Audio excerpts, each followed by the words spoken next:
Hello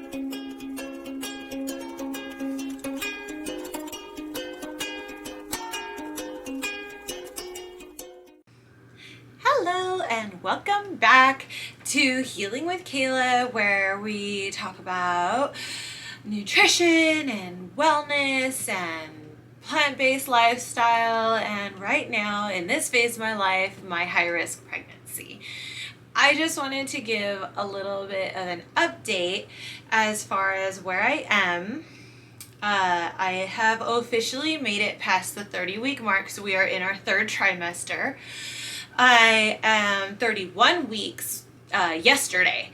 So I didn't really record much in my second trimester because that was like my most stressful trimester. It's where I usually go into preterm labor. It's where I was like up in the air and not knowing what I was doing or how I was feeling. So I didn't record that much.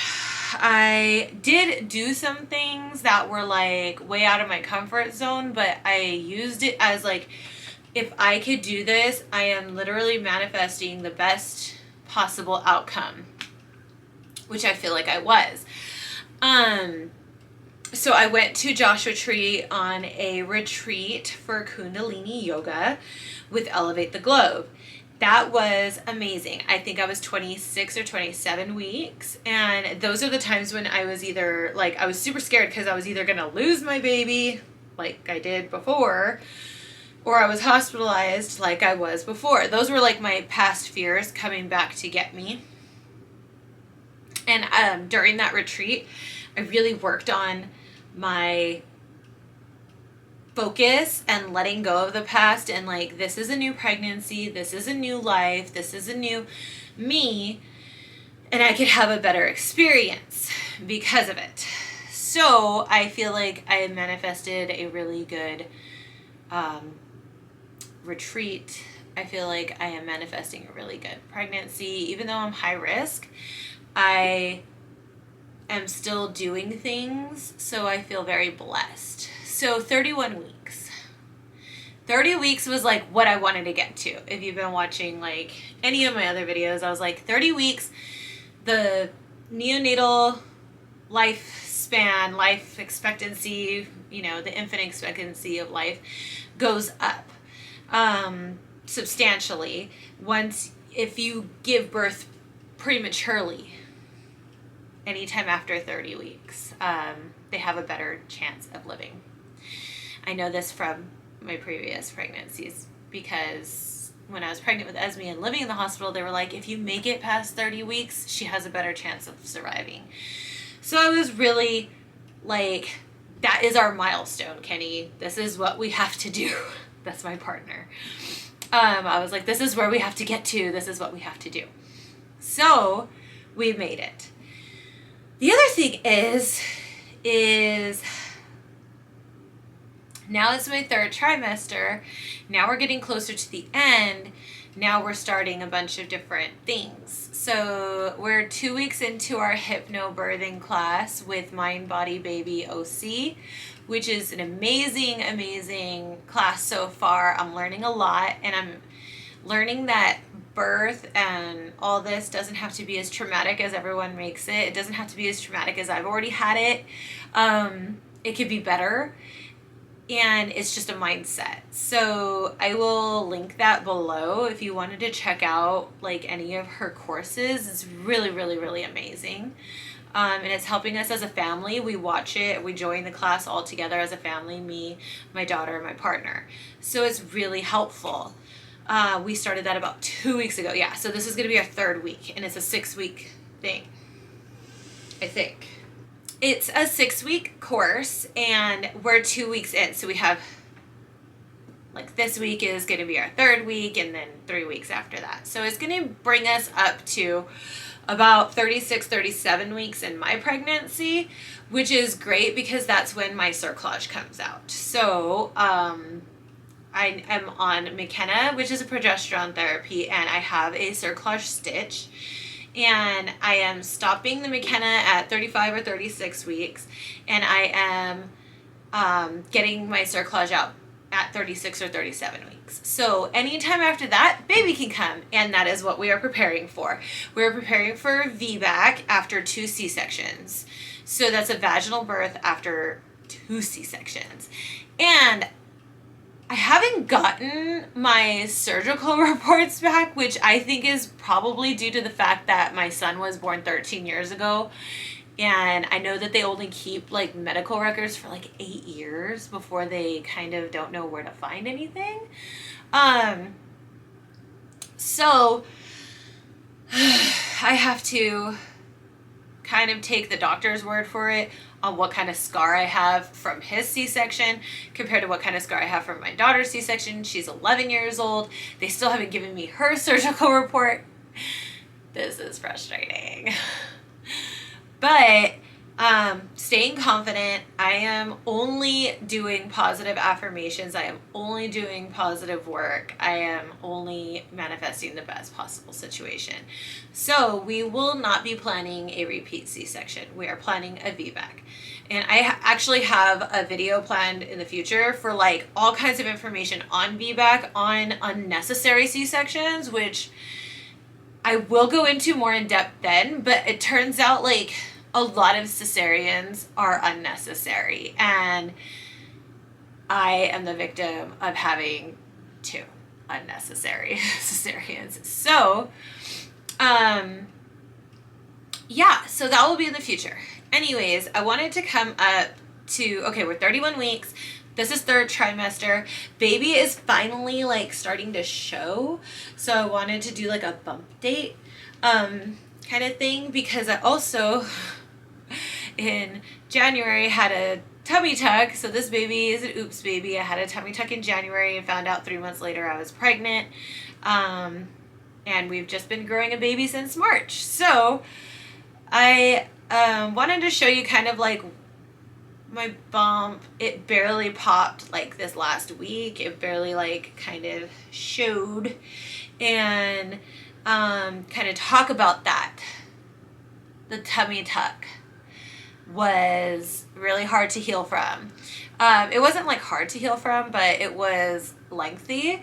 And so getting pregnant right afterwards, I was a little miffed, to say the least. But I'm okay, and my body is okay, and as long as I know I'm not going to split completely open, I'm okay. Yeah, so I'm going to show you my bump because I just had a tummy tuck. So I'm sure like there's other people that had a tummy tuck and then got pregnant afterwards. I know I've watched a few where I just wanted to see like, what did they look like as they were growing? How did it feel as they were growing? And what does it look like after? So I'm going to try to keep you guys updated on that. I can tell you as far as like the way it feels, I never regained feeling in my stomach or my abdomen or on my scar or anything yet, because it's so new. My scar is new, like everything's new. I never regained feeling. So I don't really feel anything. Even like when they do the ultrasound and stuff, I don't feel anything. It feels so surreal. I do feel the baby moving and kicking because it's from the inside, so I could feel that, but I don't feel anything topically. And my belly button is the fake belly button that you get from a tummy tuck, and it's just so weird, and I keep joking that it looks like a cat butthole, and it's just the weirdest time of my life right now. 33 years old, 31 weeks pregnant. Like, ugh. Who would have thought I'd be here? Anyways, so yeah, everything else has been going really good. I passed all my gestational diabetes tests. The baby has passed all the genetic tests.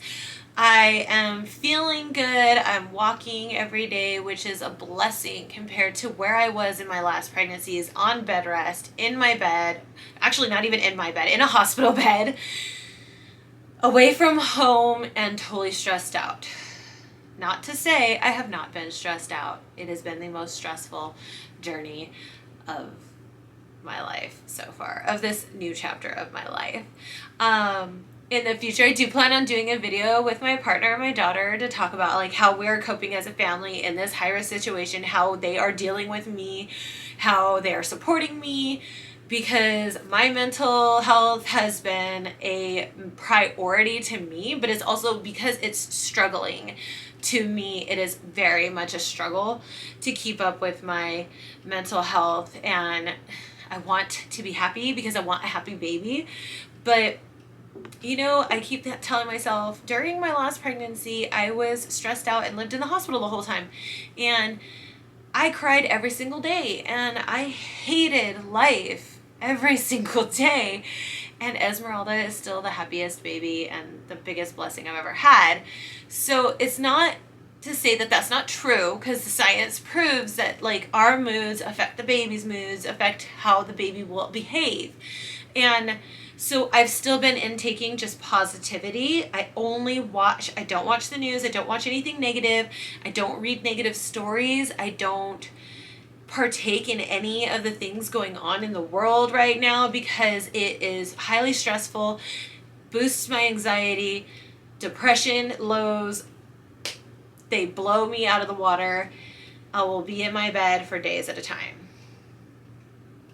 And it's not easy, and it's not easy for my family. So we're gonna make a video about that, just talking about like family support systems, how we are managing. And I love them so much because they really do help me.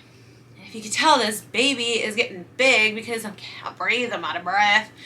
But yeah, so I've just been like here waiting to get to 30 weeks, and I finally made 31 weeks, and I was gonna do a video then, but got around to it now. So what everyone's been waiting for, I'm going to show you the baby bump.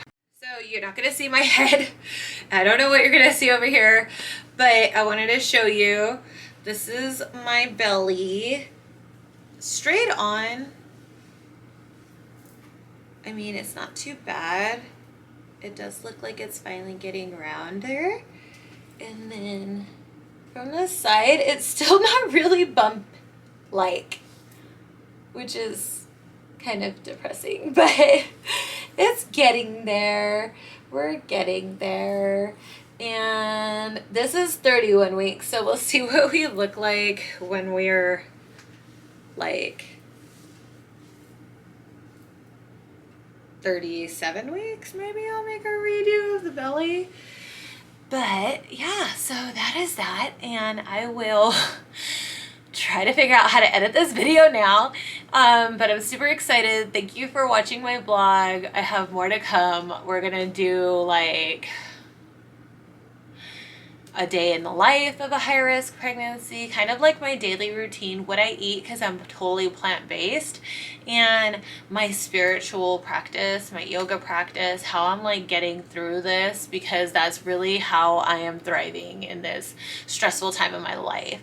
So thank you so much. Remember to subscribe and comment and do all the things down below.